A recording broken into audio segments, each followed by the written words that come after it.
Vamos a pasar a lo que Dios tiene en esta hora. Y mire, el domingo pasado comenzamos una serie de mensajes que se titula Las 7 iglesias del Apocalipsis. Yo le exhorto que si usted no vio el primer mensaje, usted vaya a nuestra página de YouTube y ahí puede verlo. Sé que hubo problemas en algún momento en la transmisión, pero el video está completo en YouTube. Puede ahí verlo bajo el título, yo lo escribí aquí, por eso mismo lo escribo. Era Vuelve al primer amor. Vuelve al primer amor. Así que vaya y escúchelo, porque damos la introducción al primer capítulo del libro del Apocalipsis y entonces comenzamos con el mensaje a la iglesia de Éfeso, el mensaje que es Jesucristo. Y una de las cosas que dijimos, y ya vamos a comenzar, una de las cosas que dijimos es que era importante entender el primer capítulo, porque en el versículo 19 nos demostraba todo el outlet, todo el programa de lo que era toda una carta. Porque desde el capítulo 1 al 22 es una carta completa, es una revelación completa que Dios le da a Jesús, y Jesús se la entrega a su siervo Juan para las iglesias. Y entonces en el 19 específicamente Dios le dice: escribe las cosas que has visto, las cosas que son y han de acontecer. Y las cosas que Juan había visto eran las que se le estaban revelando en el capítulo 1, y lo que él había experimentado en su vida, que era el Cristo resucitado, era Jesucristo el que había sido crucificado, murió y ahora vive. Eso es lo que fue. Pero en el capítulo 2 y en el capítulo 3 está hablando de las cosas que son. Esos mensajes a la iglesia le está hablando lo que está sucediendo en ese momento. ¿Y sabe qué? Lo que continúa sucediendo en este tiempo presente. Es un mensaje para la iglesia en general. Y entonces del capítulo 4 vemos que en el versículo 1 Jesús le habla y le dice: ahora escribe las cosas que van a acontecer después de estas. Eso está hablando de que después de la iglesia, nosotros creemos fielmente que una vez el capítulo 4 en adelante comience a manifestarse, nosotros estaremos en el cielo con el Señor. ¿Alguien dice amén? Aleluya. 2 o 3 se emocionaron, algunos se quieren quedar, así que les voy a dar una oportunidad. Del capítulo 4 en adelante nosotros estaremos en el cielo con el Señor, porque creemos en el rapto. La Biblia habla arpaxo, que es la palabra griega para ser tomados, para ser raptados en el aire. Y una vez seamos tomados en el aire, va a haber una gran tribulación aquí en la tierra. Usted no va a querer estar aquí. Va a haber una gran tribulación donde dice la palabra que la gente buscará la muerte y no la hallará. Imagínese eso. Los que un día no querían morir, ahora van a querer morir. De tan fuerte que va a ser lo que va a suceder en la tierra durante esa temporada de esos 7 años. Por 7 años. Y entonces viene la segunda venida, que es cuando viene Jesucristo en un caballo blanco y nosotros venimos con Él, aleluya, a reinar aquí en la tierra, a establecer su reino por 1000 años, y nosotros reinaremos con Él por 1000 años aquí en la tierra, y luego de eso por la eternidad. Así que esos son buenas noticias. Es por eso que el Apocalipsis, este libro es un libro de esperanza, y dice que el que lo lea será bendecido. Bendecido es que tendrá una recompensa. Así que yo te aconsejo que leas no solamente el libro de Apocalipsis, que leas toda la Biblia y leas la palabra, y te mantengas constantemente leyendo la palabra. Ahora bien, pues el primer mensaje fue a la iglesia de Éfeso, y el segundo mensaje fue a la iglesia de Esmirna. Y es ahí donde quiero comenzar, en Apocalipsis capítulo 2 versículos del 8 al 11. Y el capítulo del mensaje de hoy es mantente fiel. Toca al que está a tu lado y dile: mantente fiel. Mantente fiel. Y vaya conmigo a Apocalipsis capítulo 2, versículos del 8 al 11. Y dice la palabra: escribe esta carta al ángel de la iglesia de Esmirna. Dijimos que el ángel era el obispo, era el líder, era el pastor, porque ángel es ángelos, que significa mensajero. Escribe esta carta al ángel de la iglesia de Esmirna. Este es el mensaje de aquel que es el primero y el último, que estuvo muerto pero ahora vive. Yo sé de tu sufrimiento y de tu pobreza, pero tú eres rico. Conozco la blasfemia de los que se te oponen. Dices ser judíos, pero no lo son, porque su sinagoga le pertenece a Satanás. No tengas miedo de lo que estás a punto de sufrir. El diablo meterá a algunos de ustedes en la cárcel para ponerlos a prueba, y sufrirán por 10 días. Pero si permaneces fiel, incluso cuando te enfrentes a la muerte, te daré la corona de vida. Todo el que tenga oídos para oír debe escuchar al Espíritu y entender lo que Él dice a las iglesias. Los que salgan vencedores no sufrirán daño de la segunda muerte. Déjame explicarte un poco el contexto de esta iglesia. La iglesia de Esmirna era una iglesia que se encontraba a 42 millas al norte de la iglesia de Éfeso, o de la isla de Éfeso. Y era una ciudad estratégica. Esta ciudad era estratégica por el comercio, y de hecho era una de las más hermosas en ese tiempo. Fue una de las iglesias una de las ciudades donde se sentaron a planificar y a estructurarla de tal manera que fuera una de las maravillas en ese tiempo. Era una ciudad próspera a tal grado que pasó por muchas adversidades, pasó por terremotos y pasó por devastaciones a causa de guerra. Pero esta ciudad era tan próspera que luego que pasaban a través de todas estas situaciones, volvían y se reedificaban. Tenían la prosperidad para volver a reestructurar y a edificar de las ruinas. En el año 27 antes de Cristo pasó a control del Imperio Romano. 27 años antes de Cristo, el Imperio Romano tomó control de esta ciudad. Y una de las cosas que había en esta ciudad era que había adoración a dioses paganos. Era una adoración donde había diferentes tipos de dioses, pero uno de los dioses a quien se le rendía adoración, y esto es importante que usted lo entienda, era a César, emperador de Roma. Ellos erigieron un templo a César y comenzaron a rendir idolatría, y una de las cosas que hacían era que esta adoración era compulsoria. Usted podía adorar a cualquier dios en ese lugar, o las personas podían adorar a cualquier dios en Esmirna, pero era obligatorio adorar al gobierno. Era obligatorio adorar al político. Era obligatorio adorar a César. César representa el gobierno, César representa la política de ese tiempo. Era obligatorio, y una de las cosas que se hacía era que cada año los ciudadanos tenían que poner una pizca de incienso en el altar de César. Y esta pizca de incienso obviamente ardía en el fuego, y a causa de esa adoración o de ese símbolo de adoración le daban un certificado. Le daban una certificación, y esa certificación era importante. Ellos iban y reconocían a César como Señor Supremo, y a causa de eso esta certificación se les daba, y era un acto, era una evidencia formal de que ellos eran ciudadanos y adoraban al César. Y obviamente obtenían gracia delante de ¿quién? Del gobierno, los que hacían esto. Este acto representaba más que nada una prueba vital. Para usted, ¿cree a quién más que nada le representaba una prueba vital? Para los cristianos. Era una prueba vital para los cristianos, y muchos de los que se rehusaban eran quemados en la hoguera o eran echados a las fieras en la arena delante de los demás como un espectáculo. Es por eso que cuando Jesús le escribe a esta carta, ese era el contexto. Porque los cristianos, recuérdense, no podían adorar o no podemos adorar a otro Dios.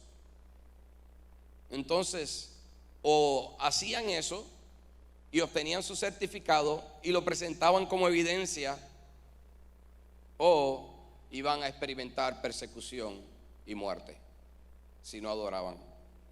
Es por eso que cuando vemos esta carta, cuando Jesús le escribe esta carta a la iglesia de Esmirna, el mensaje, una vez que le revela su deidad en el primer versículo, les dice que conoce la aflicción que estaban pasando y conocía la pobreza. ¿Sabes por qué? Porque al no adorar a este Dios, no iban a tener gracia y favor delante del pueblo.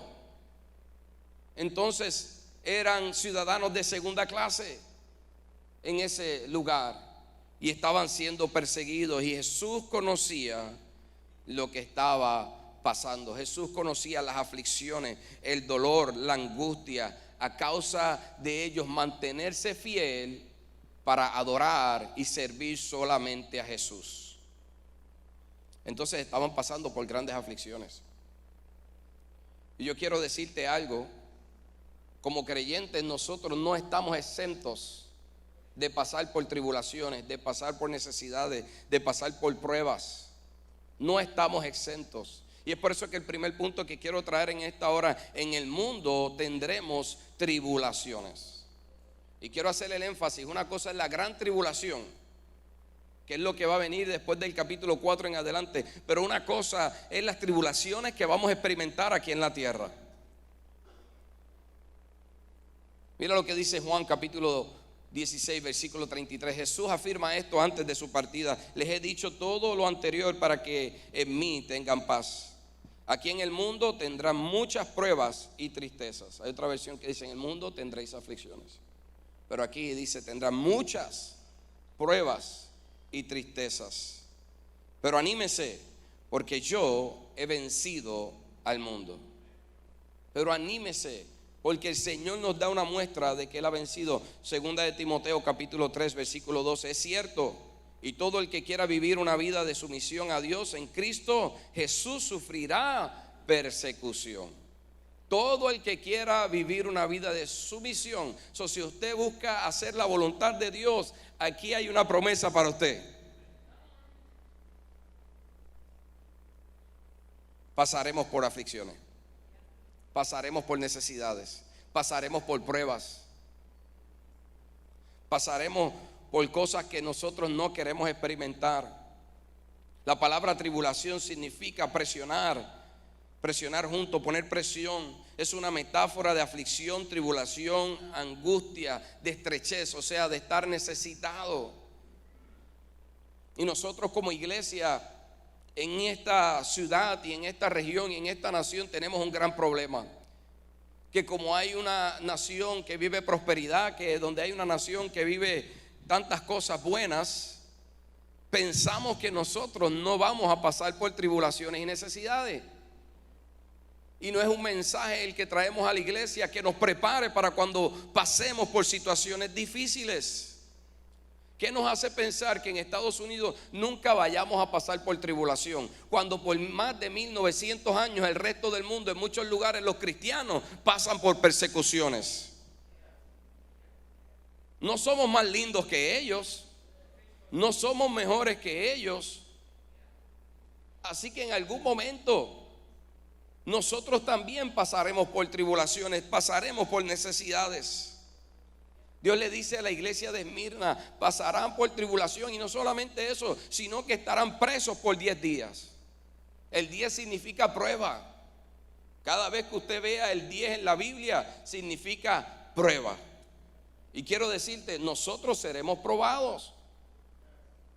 No todo el tiempo vamos a vivir una vida de glamour y una vida donde vamos a estar sin experimentar problemas. El cristiano no vive con ausencia de problemas. El cristiano vive con Dios y Dios lo ayuda en medio de los problemas. Pero tenemos que mantenernos fiel. 10 significa prueba, y le dice: no solamente están pasando por tribulaciones y están pasando por pobreza, sino que también van a ser probados más allá de lo que están pasando, y estarán 10 días en la cárcel. Cuando vemos el 10 en la Biblia, ¿cuántas plagas fueron? 10 las plagas de Egipto. De hecho, que dato curioso, que fue del capítulo 7 al 10 de Éxodo donde se mencionan las plagas. Termina en el 10. 10 son los mandamientos de Dios.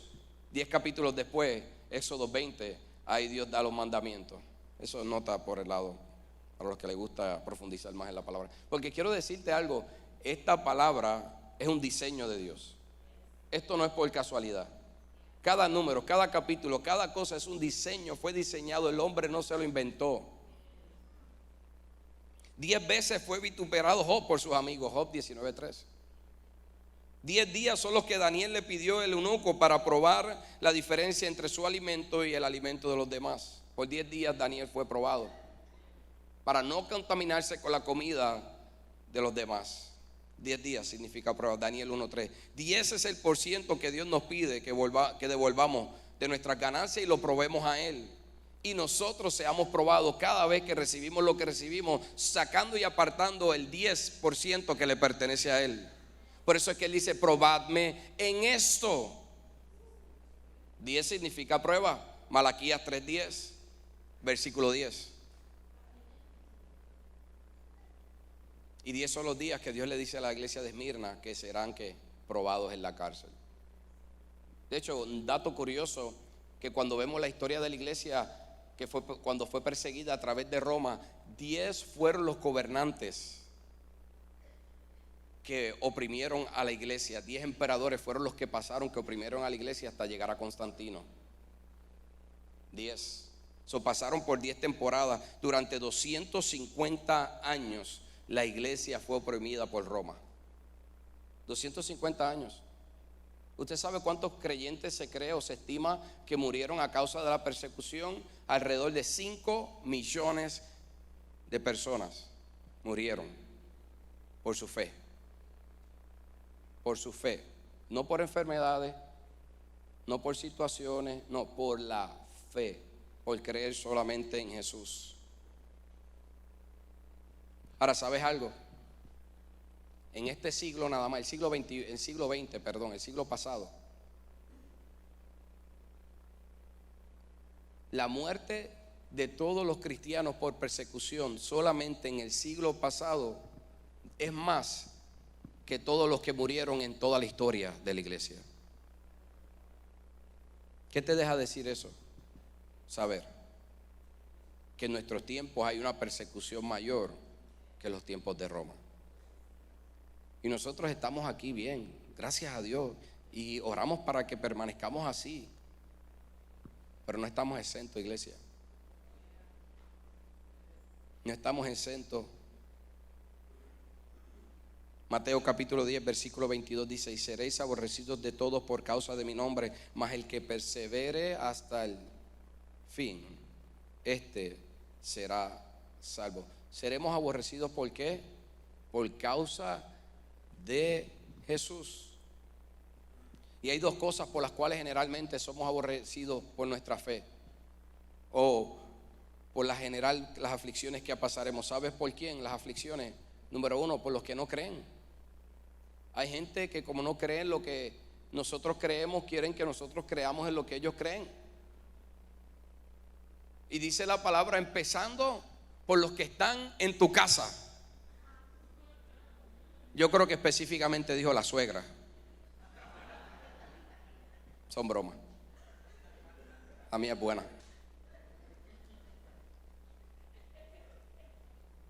Pero dice específicamente por los que están en tu casa. Cuando tú te conviertes, ¿sabes qué? Y en tu casa no han experimentado lo que tú estás experimentando. Tengo noticias para ti. Los primeros que se van a levantar son los de tu casa.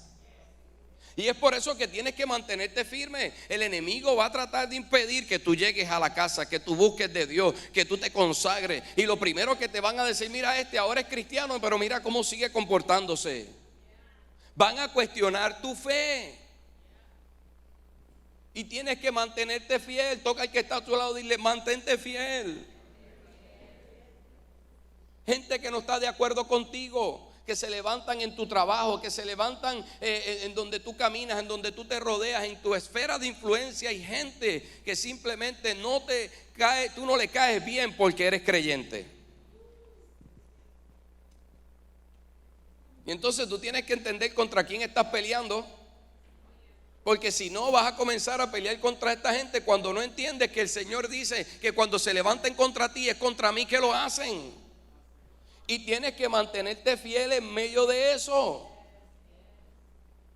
Es por causa de lo que cargas, es por causa de tu adoración, es por causa de la unción que Dios puso en ti. Porque ahora es una unción que al diablo no le gusta, al enemigo no le gusta el resplandor que tú tienes, al enemigo no le gusta el brillo que tú cargas, al enemigo no le gusta el aroma que tienes tú, y la adoración que tú tienes. Él la odia, él la detesta. Y se van a levantar gente que no cree otras religiones. Cuando miramos nuestros hermanos en Afganistán, cuando miramos nuestros hermanos en Irak, en Irán, en China. Por causa de lo que creen, otros creen los musulmanes, cómo se levantan y decapitan a los cristianos. Eso debe de movernos a nosotros como iglesia. No debemos de quedarnos aquí inmunes a lo que nuestros hermanos está pasando en otros lugares. En Centroamérica, no nos vayamos tan lejos, en Centroamérica hay creyentes que pasan gran persecución a causa del evangelio. En Sudamérica es un problema, porque si usted ha vivido en un lugar donde no había crimen y de momento comienza a haber crimen, al principio usted eso le sorprende, pero cuando se vuelve algo normal ya usted aprende a vivir con eso. Y como creyentes hemos aprendido a vivir con tantas cosas buenas y tanta bendición aquí en esta nación que no sabemos lo que realmente es caminar en fe firmes aún en medio de la tribulación. Yo espero que si algún día llegase, espero que no, pero si algún día llegase tribulación fuerte a esta tierra, nosotros estemos listos. Entonces, pasaremos por aflicciones por aquellos que no creen, y también pasaremos aflicciones a causa de los políticos. Dos personas o dos entidades que persiguieron grandemente a la iglesia fueron ¿qué? Los religiosos y el sistema político. Así que tenga cuidado a quien usted escucha, porque Satanás no va a venir a reinar a través de un reino que simplemente va a parecer algo místico.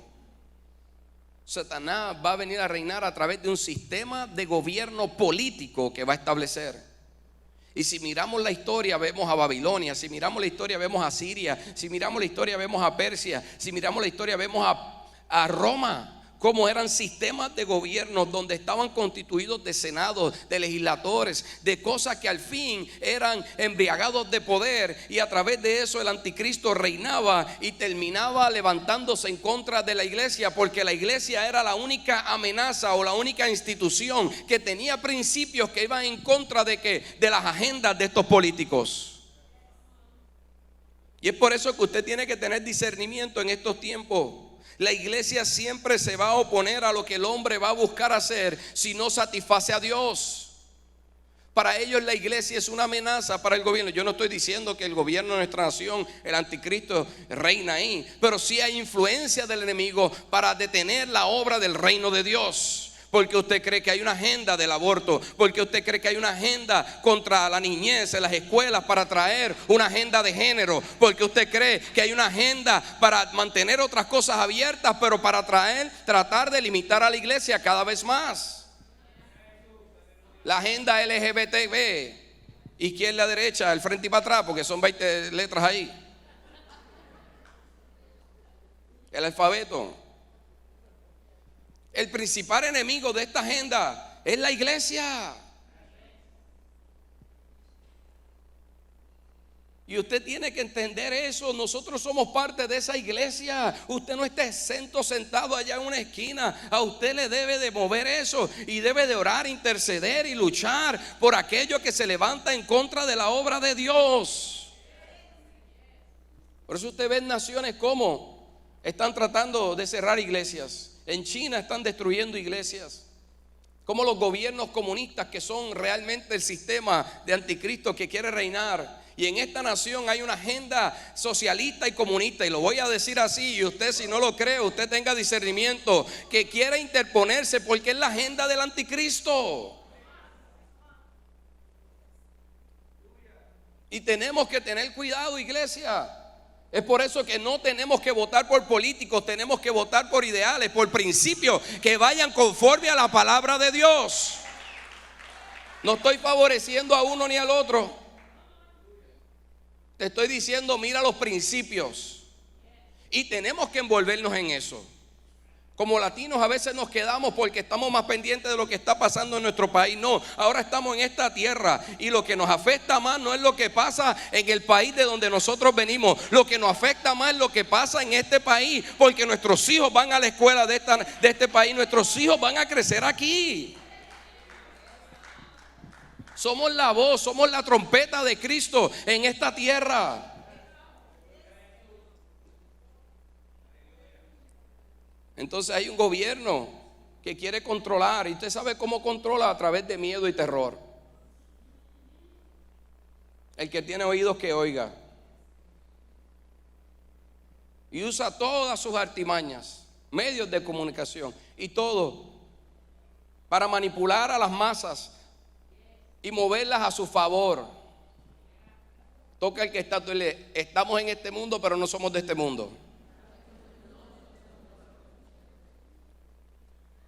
Tienes que discernir una agenda de miedo, una agenda de terror, una agenda que lo que quiere es mover a todo el mundo a su favor. ¿Para qué? Para ellos mantenerse enseñoreados. El Señor dijo que los reyes de esta tierra buscarán enseñorearse.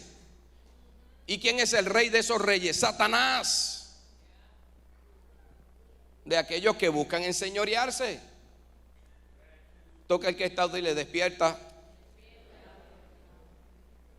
Iglesia, despierta. Iglesia, despierta.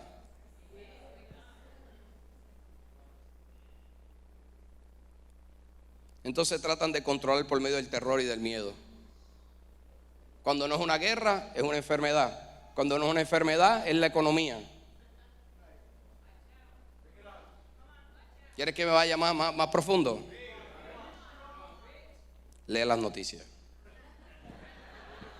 y compárala con esta noticia. Compáralo con lo que dice esta noticia, que es buena y viene del cielo y viene del gobierno al cual nosotros pertenecemos. Mi periódico diario es este. Mi noticia diaria es este.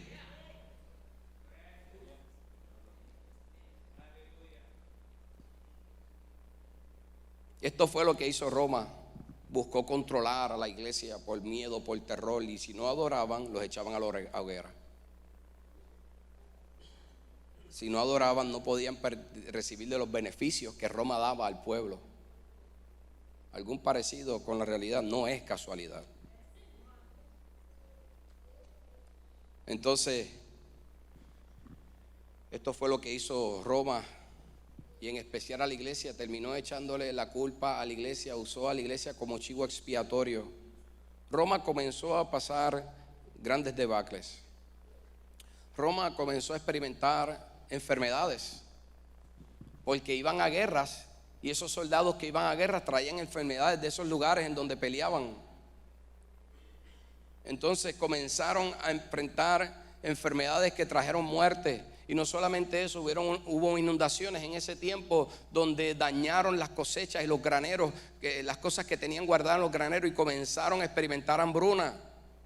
¿Y a quién le terminaron echando la culpa? Tenían que buscar a alguien, a culpar a alguien. Los políticos, ¿a quién? A los cristianos. Y entonces comenzaron a levantarse en contra de los cristianos y dijeron: es esa nueva religión que se ha levantado, y a causa de esa nueva religión estamos pasando por muerte y estamos pasando por enfermedades. Si tú afinas tu oído bien, tienes que ver lo que están diciendo en este tiempo de lo que está pasando. Entonces, el que estemos pasando prueba o aflicción no determina que no estemos bien delante de Dios. Porque algo que me impresiona es que Dios le dice: estás pasando por aflicción, estás pasando por prueba, estás pasando por pobreza, parece que eres pobre, pero Dios le dice: eres rico. Aleluya. Dios le dice: eres rico. Pues Dios le dice a esta iglesia lo que estaba viviendo en el cielo, lo que tenía en el cielo, y no lo que el hombre estaba mirando en la tierra. Así que tu aflicción no determina cómo estás delante de Dios. Porque hay gente que dice: ese está en pecado porque mira para allá lo que está pasando. Hay que ver si es a causa del evangelio. No estoy adelantando el mensaje. Entonces, la aflicción en este momento no estaba determinando cómo esta iglesia estaba delante de Dios. Al contrario, de forma negativa. Al contrario, estaba determinando que esta iglesia estaba haciendo lo correcto delante de Dios. Usted ha escuchado: si no estás pasando, si el enemigo no se ha levantado en tu contra, es que quizás no estás afectando el reino de las tinieblas.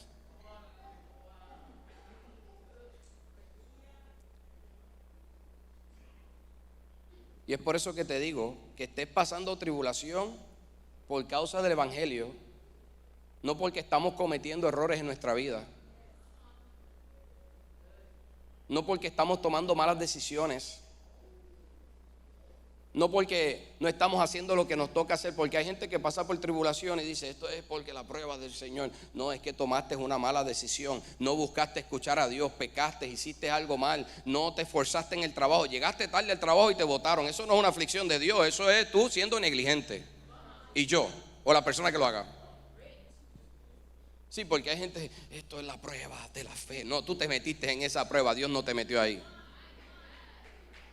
Dale un aplauso al Señor si se la quieres dar.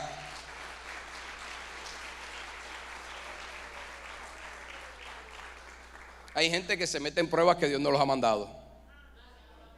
Por nuestra irresponsabilidad, por nuestra negligencia y por nosotros no buscar hacer lo que nos toca hacer.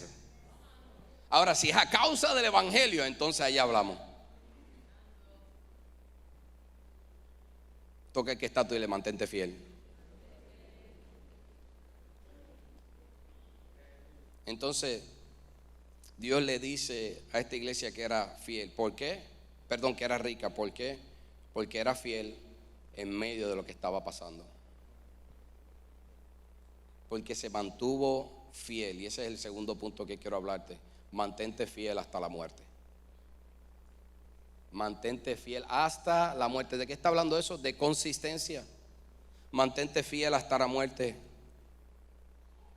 Cuando miro la Biblia y cuando veo los evangelios y busco qué fue lo que Jesús habló de fidelidad, siempre que Jesús hablaba de fidelidad, Jesús hablaba de mayordomía. Búscalo. Jesús hablaba del siervo que servía, si era fiel en lo poco, en lo mucho lo iba a poner, si era fiel en la casa del Señor con los bienes que le había dado, cuando Él regresara, entonces lo iba a encontrar fiel, o si no, iba a tener problemas con el Señor de la casa. Búscalo. ¿Por qué? Porque fidelidad es la palabra pistos. Y fiel significa uno que se mantiene confiable y digno en las transacciones o en los negocios. Es uno que ejecuta las órdenes o está a cargo de las tareas oficiales. Es uno que sigue creyendo en lo que se le encomendó hacer. Es por eso que en Lucas capítulo 12, versículos 42 al 43, Jesús hablando de esto, de lo que es ser fiel, dijo: el Señor, ¿quién es el mayordomo fiel y prudente al cual su Señor pondrá sobre su casa? ¿Sobre su qué? Su casa. Hay otra versión que dice sobre los bienes de su casa, para que a tiempo les dé su ración. Bienaventurado aquel siervo al cual cuando su Señor venga lo halle haciendo así. Dios pregunta: ¿quién es el siervo fiel? Al cual lo he puesto sobre mi casa, a cual le he dado una asignación, a cual le he encomendado mis negocios en la tierra. ¿Quién es ese mayordomo fiel? ¿Quién es ese que está administrando los asuntos del reino aquí en la tierra? Estoy buscando que cuando yo llegue encontrar a esos siervos fieles, aún en medio de la tribulación, aún en medio de la prueba, aún en medio de la necesidad, se han mantenido fiel en los negocios del reino. Les dice: a esos serán bienaventurados. Y bienaventurado aquí significa serán recompensados. Los que se mantengan fieles y sigan sirviendo y sigan haciendo la obra del Señor y sigan ejecutando los mandamientos y sigan ejecutando las ordenanzas del cielo aquí en la tierra, aunque no tenga ganas, aunque mi vida sea miserable, aunque mi vida esté dura, aunque las cosas se estén poniendo difíciles, yo he decidido seguir sirviendo a Dios, porque tenemos que mantenernos fiel y el Señor vendrá a buscar ese siervo fiel. ¿Quién es ese siervo fiel? Dios le dice: ese será recompensado.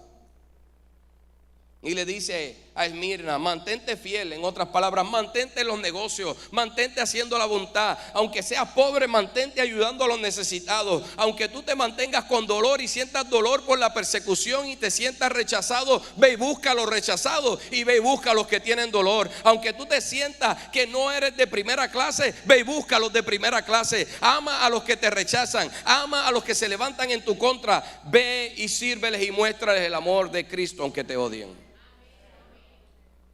Mantente fiel en el amor, mantente fiel en la justicia, mantente fiel en todo aquello que no te quieren dar a ti, tú dalo a ellos.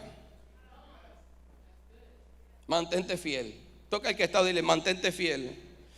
Así que mantente fiel con el compromiso que Dios nos ha llamado, con el compromiso que Dios te llamó. Así que no depende de nuestro dolor, de nuestra angustia. Dios aún así espera que nosotros sigamos fieles. Porque cuando estamos pasando por tribulaciones y por angustia, ahí es cuando más difícil nosotros decimos: ay, dame un break de 5 meses, voy a coger un sabático de 3 años. La estoy pasando difícil, pastor. Yo no estoy diciendo que te tomes un tiempo y que lidies con tus asuntos y que tu familia es primero y que tienes que trabajar con ellos. Pero Dios dice: ¿quién es el siervo fiel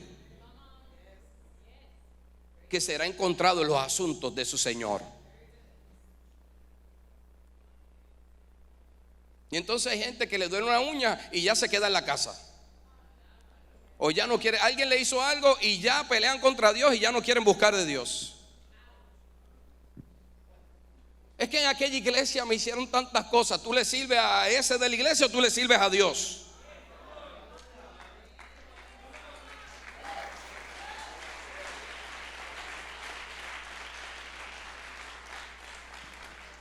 Mantente fiel. Esta iglesia sí estaba pasando por persecución. La amenaza de esta iglesia era el fuego y la amenaza de esta iglesia eran las bestias.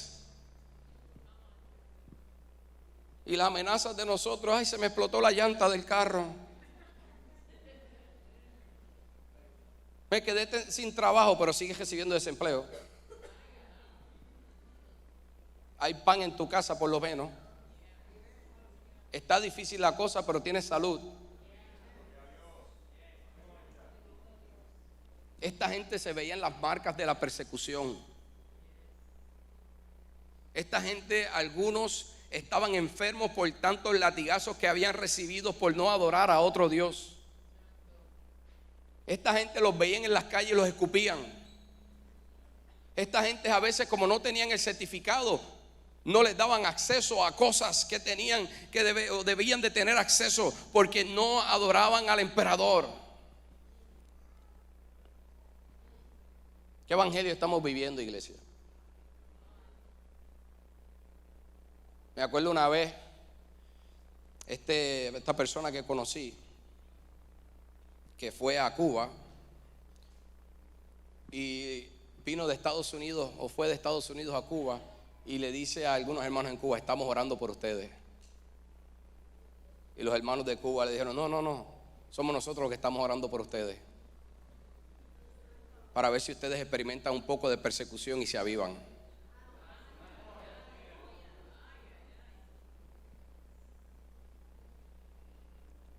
Yo no estoy deseando que experimenten persecución. Yo lo que estoy deseando es que nos mantengamos fieles, no importa lo que pase. Fiel haciendo tesoro en el cielo. Fíjate que Dios le dice: eres pobre, pero eres rica. ¿Dónde era rica? En el cielo.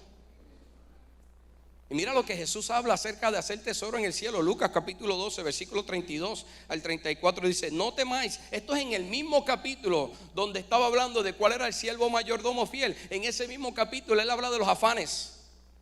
Y habla de aquellos que se afanan por las cosas de esta tierra y se afanan por las mismas cosas que los gentiles se afanan, o sea, por los que viven en el mundo, los que no creen.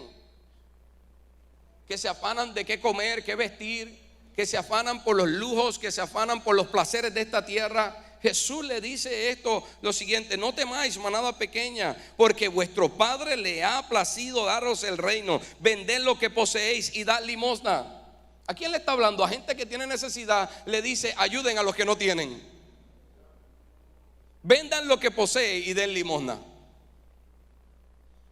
Haceos bolsas que no se envejezcan, tesoro en los cielos que no se agote. ¿De qué está hablando? En vez de crear una cuenta de banco aquí, crea una en el cielo.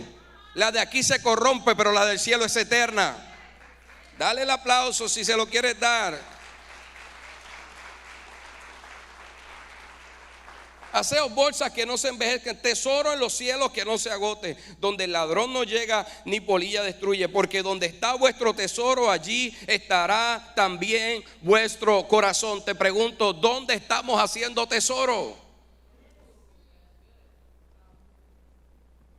No compares tu cuenta del banco aquí en la tierra con la cuenta del banco en el cielo. Por la cuenta del banco de los que estaban en Esmirna estaba negativo, negativo, negativo, negativo, roja, roja, roja. Pero en el cielo tenía superávit. Yo no estoy diciendo que no administres bien las cosas de aquí de la tierra, ni que no ahorres ni nada. Pero ¿dónde estamos haciendo tesoro?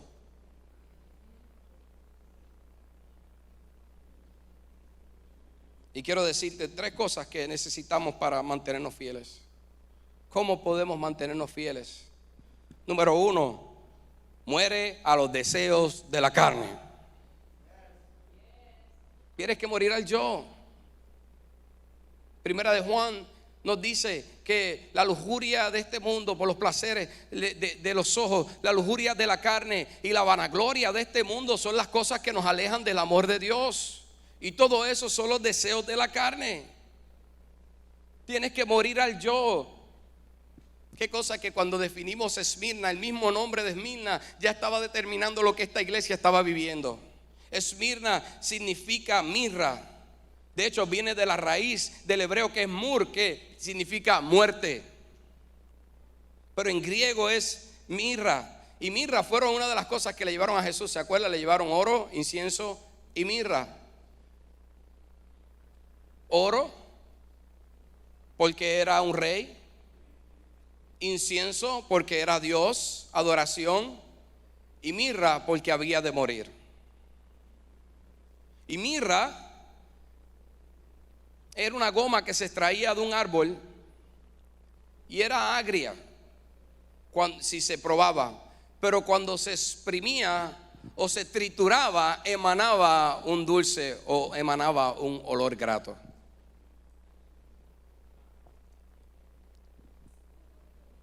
La muerte o morir a la carne quizás podrá ser difícil y podrá saber agrio el morir a los deseos de la carne, pero lo que va a producir es un olor grato. El morir al yo es duro, claro que sí, porque tenemos que morir a cosas que llevamos años. Es por eso que ayunamos, es por eso que oramos.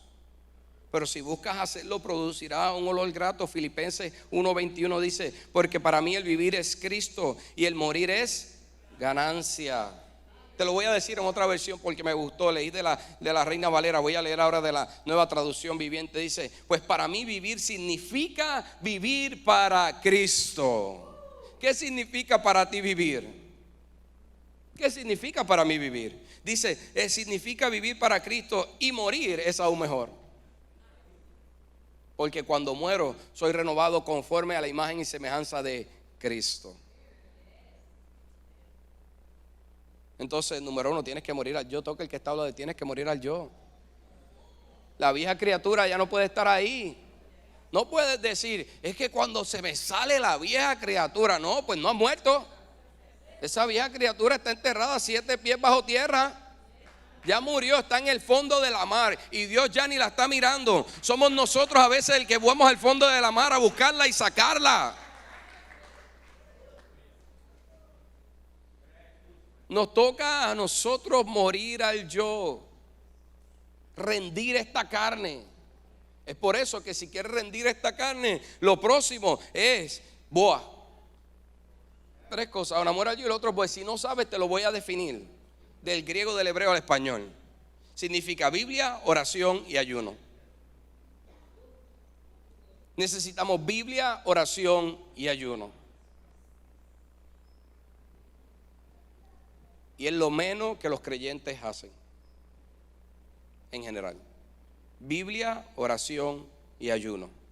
Si quieres mantenerte firme, caminando en el Espíritu, necesitamos Biblia, oración y ayuno. Dios nos dice que oremos sin cesar. Dios nos dice que ayunemos. Por eso estamos ayunando 21 días. Dios nos dice que ayunemos.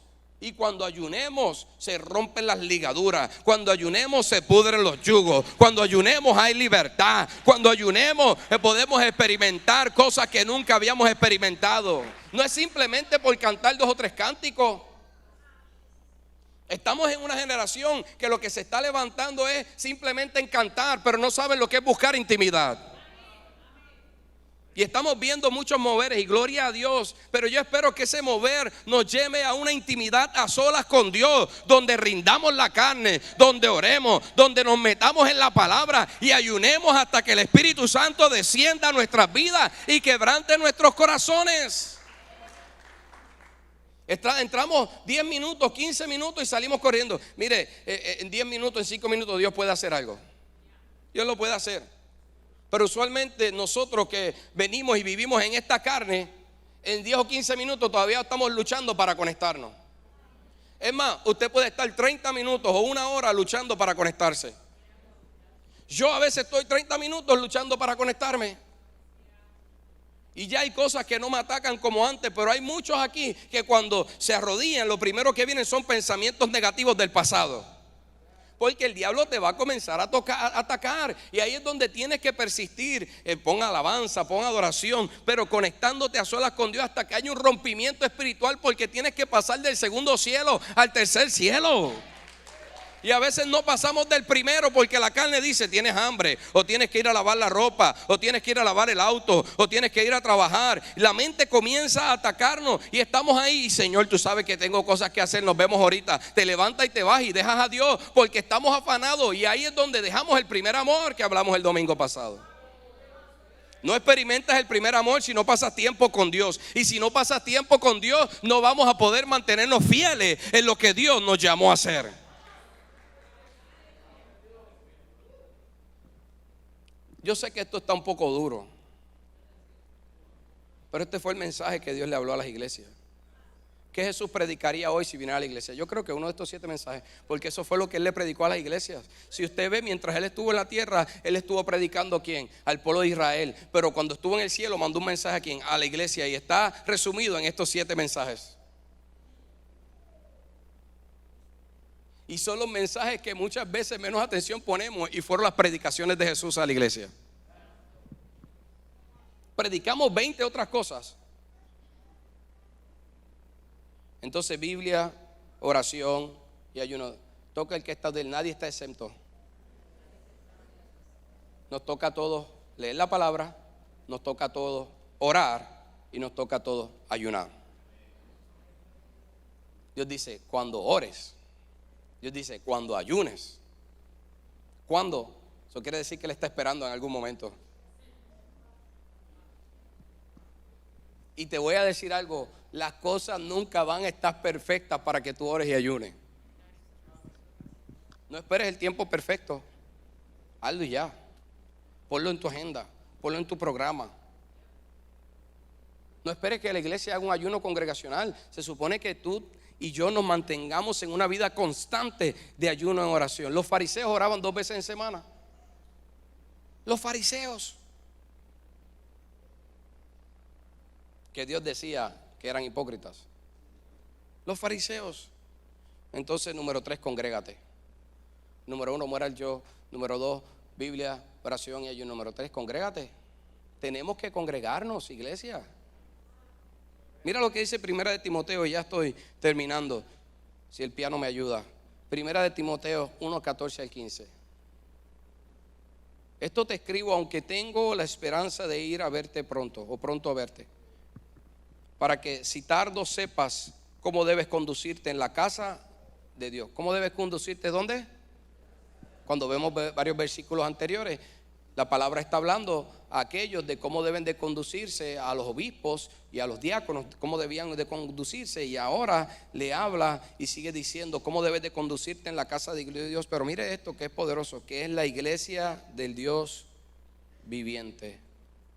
Y mire lo que termina diciendo: columna y baluarte de la verdad. ¿Quién es la columna y el baluarte de la verdad? La iglesia. Entonces, si no nos congregamos,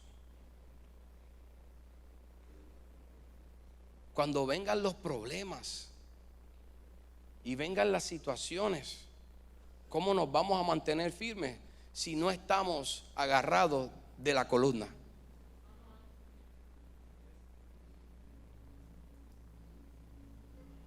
¿Cómo entonces nos vamos a mantener fieles? Y si usted sigue leyendo el próximo capítulo de Timoteo, Dios le dice, porque el Espíritu dice claramente que vienen tiempos donde la gente será en busca de otros evangelios, de doctrinas de demonios. Cuando nos quedamos en la casa y no buscamos congregarnos, se abren puertas para escuchar otras cosas que no son las que Dios está hablando desde el púlpito.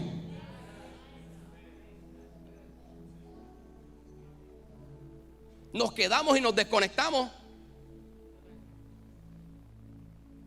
Pastor, pero es que está la pandemia. Tú le preguntaste a Dios si te puedes quedar en tu casa porque hay pandemia.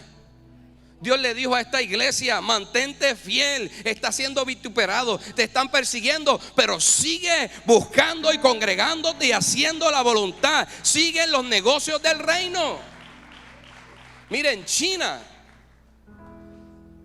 la gente visita y camina millas en reuniones secretas, donde ellos saben que existe la posibilidad que vengan los guardias comunistas a arrestarlos y a llevarlos presos a campos de concentración. No a Disney World, porque hay gente que no viene a la iglesia pero va a Disney.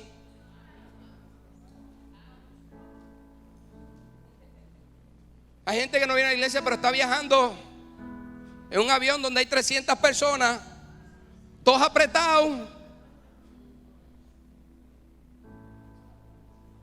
y donde todos están respirando el mismo aire en una cápsula.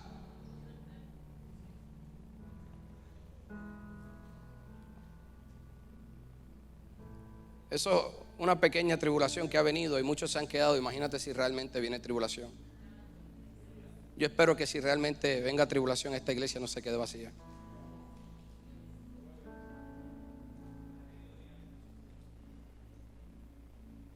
Porque hay muchas iglesias hoy vacías, muchas que han cerrado, no se han mantenido fieles.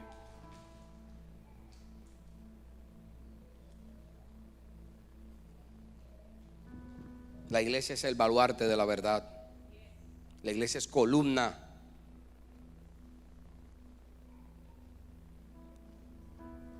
Mantente fiel hasta la muerte. Y no lo neguemos con nuestras acciones. No lo neguemos siendo negligentes en los negocios que Él nos manda hacer como creyentes, para que podamos recibir la recompensa, para que podamos recibir la corona de vida. Yo sé que todos los años la gente hace, ¿cómo es que se llama esto? Resoluciones. ¿Cuál es tu resolución de vida? No de una temporada. Esta temporada quiero lograr esto. Te voy a preguntar algo. ¿Qué quieres lograr en tu vida? Una visión más grande de una simple temporada, de un simple año. Mi resolución de vida es que cuando yo llegue al Señor, Él pueda decir: buen siervo, fiel has sido, entra en el gozo del Señor. Esa es mi resolución de vida. Has sido fiel con tu esposa, has sido fiel con tus hijos, has sido fiel en las finanzas que puse en tus manos, has sido fiel con todo lo que te rodea, y has sido fiel en mi casa. Has sido fiel haciendo justicia, has sido fiel amando a los que te odian, has sido fiel perdonando a los que no te han perdonado, has sido fiel ayudando aún a los que te vituperan.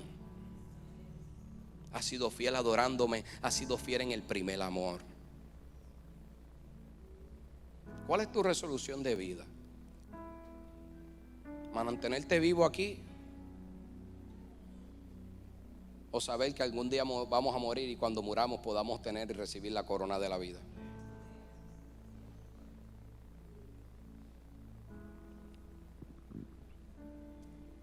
Cuando termina la carta de Esmirna, y ya con esto cierro, en el versículo 11 dice: todo el que tenga oídos para oír debe escuchar al Espíritu y entender lo que Él dice a las iglesias.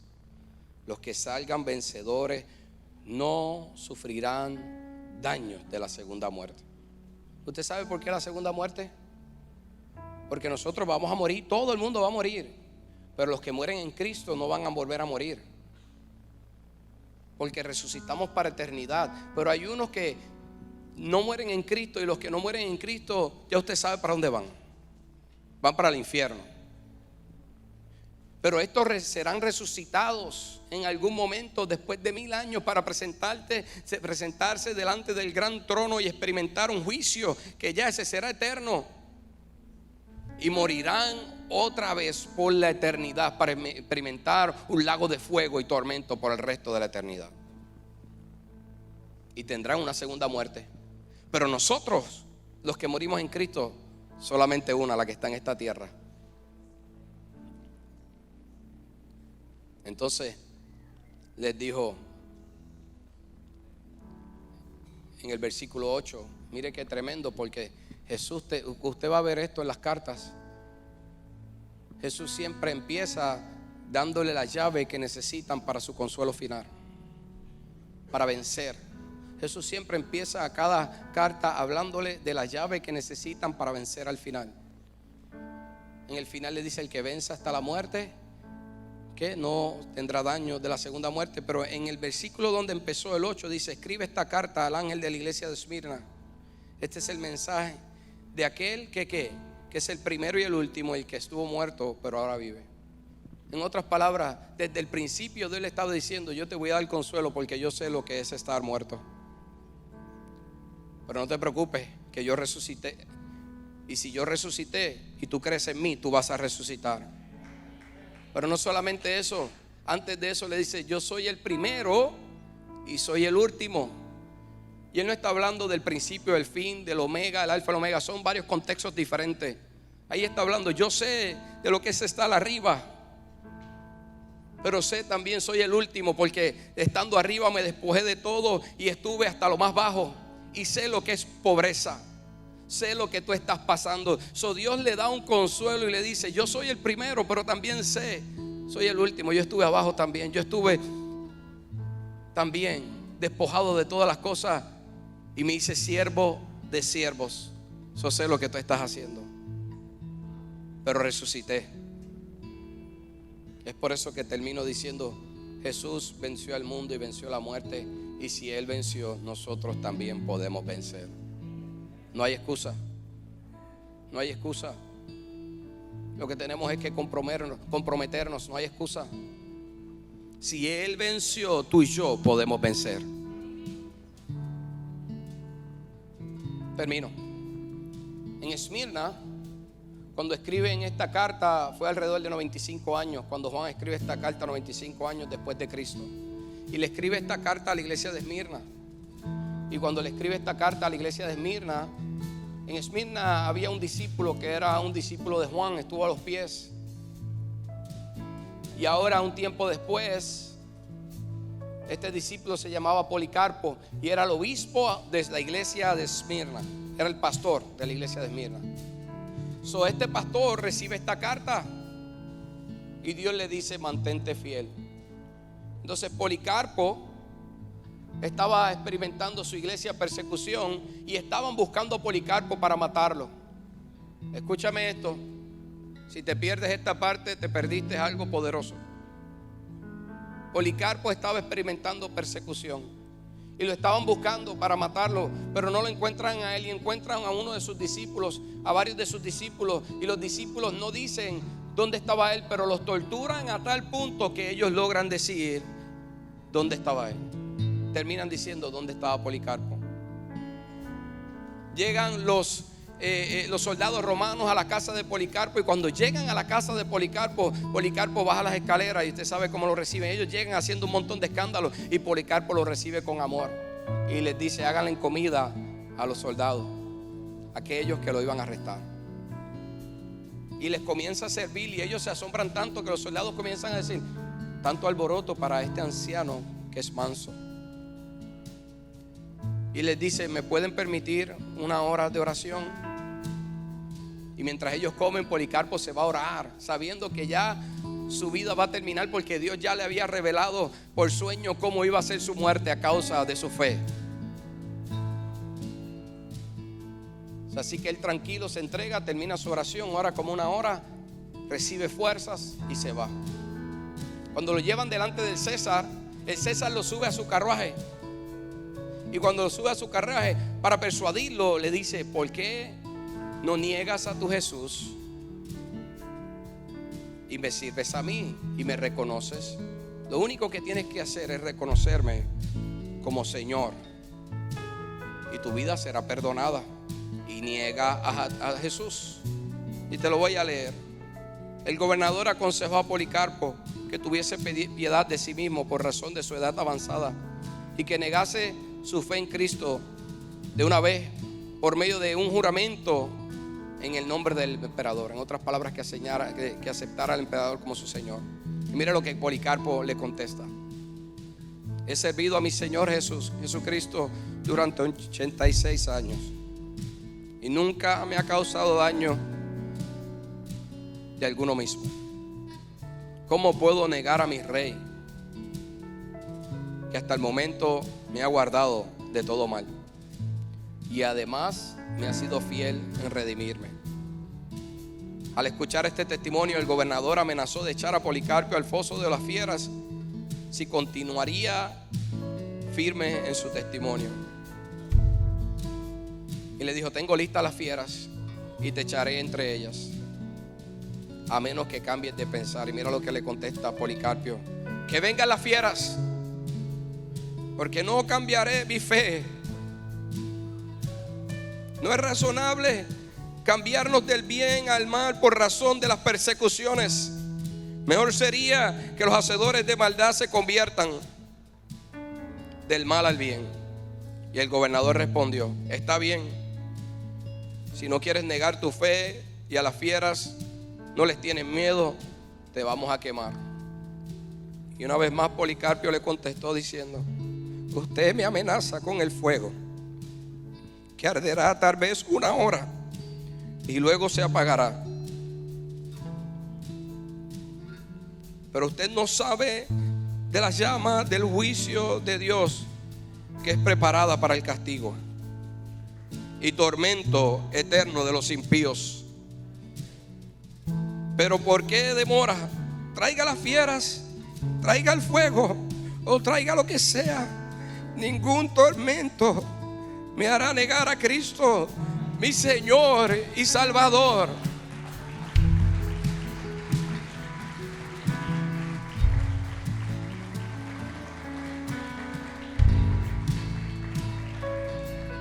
Cuenta la historia que cuando el soldado fue a atar a Policarpo para echarlo al fuego y a clavarlo, dijo: no me claven, pues yo no me voy a negar a mi destino. Los clavaban para que no salieran corriendo. Y dice que cuando lo quemaron, él se quedó ahí. Lo más tremendo es que el fuego veían que no le hacía daño y tuvieron que traspasarlo con una lanza.